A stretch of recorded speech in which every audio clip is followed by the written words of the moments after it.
Quelle est l'origine de Dieu? Comment Dieu a été créé? Qui a créé Dieu? Ou plutôt dirais-je, quelle est l'origine de la conscience en ce monde et donc de Dieu?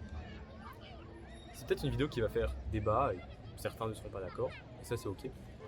Juste, je vais te montrer d'un point de vue anthropologique comment moi je vois la chose, ok?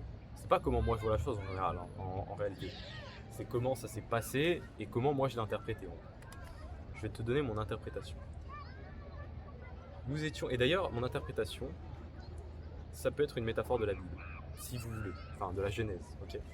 Ça peut clairement être une métaphore du Premier Testament.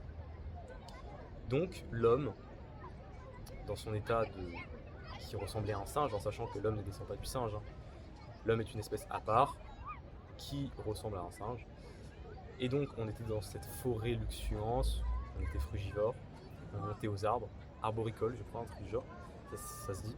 On montait aux arbres, on vivait dans cette forêt luxuriante sans trop de prédateurs.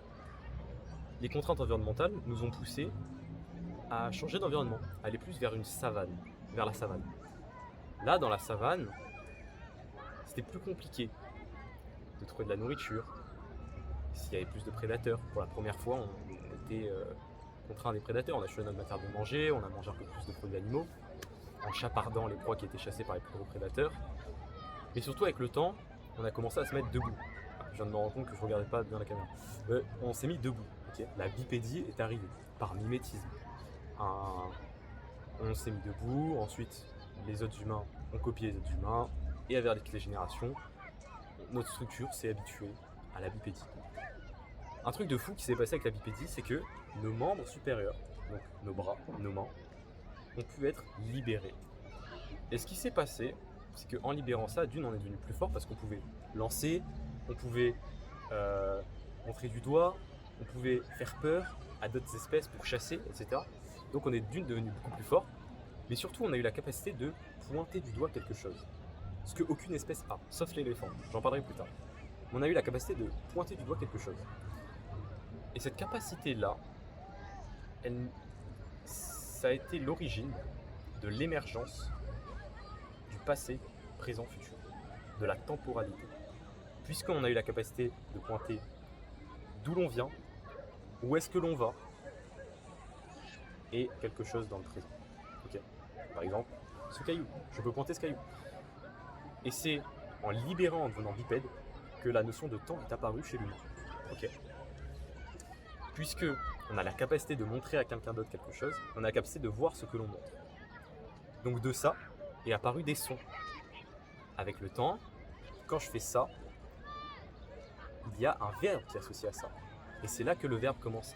Dans la Bible, au début, il y a eu le verbe, le logos en grec, ou en latin, je ne sais plus. Tout commence avec le verbe. Bah, c'est pareil. On a pointé quelque chose, tout a émergé. Puisque sur un geste, on a mis la parole, on a mis un verbe. Avec le temps, on a commencé à créer des connexions neuronales, notre cerveau s'est grossi, on a eu plus de connexions entre les neurones en fonction des situations. Donc, les gestes ont commencé à disparaître pour laisser place seulement à la parole. La parole, c'est ça qui nous a permis d'avoir un plus gros cerveau. Parce que, à la base, sans la parole, sans le verbe, sans la conscience, quand on voyait un lion, on se disait, ok, on pensait à sa fourrure, on pensait à son truc, on pensait à ci, on pensait à ça, tatati, tatata. Et de l'animal lion, par exemple, il y avait plein de trucs dans notre cerveau qui ressortaient pour décrire le lion. Alors que grâce aux mots, on a compressé plein de ressentis qu'on avait grâce à nos 5 sens en un mot. Et donc on a pu comprimer plein de données dans notre cerveau en plein de connexions neuronales représentées par des mots. Okay, et les verbes nous a permis de structurer donc ces mots. Okay, donc grâce à ça et cette temporalité, on a pu dire je suis. Parce que grâce au verbe, on peut dire je suis. J'ai été et je serai. Okay, donc la conscience de l'être est apparue. La conscience de l'homme est apparue. Et comme on peut se projeter dans un avenir, on peut aussi se projeter dans quelque chose autre de notre esprit. Et donc forcément, on a conscience de la mort. C'est un peu, on va dire, le contrepartie. En échange du verbe, on a eu la conscience de la mort. C'est normal.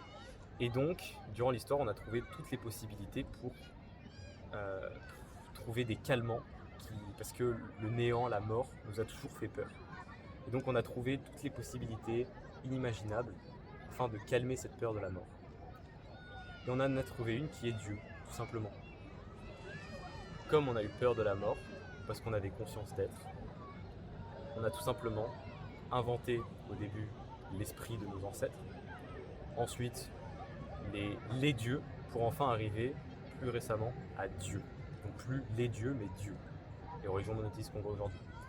Et tout au long de l'histoire, on a toujours cherché une réponse pour ne pas mourir, tout le temps. Et c'est là que Dieu a émergé.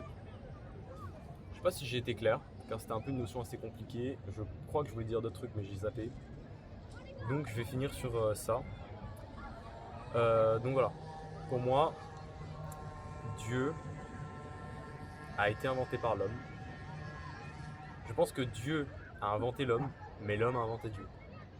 Je sais pas si vous voyez ce que je veux dire. Ouais, sur ce, je vous souhaite une bonne journée.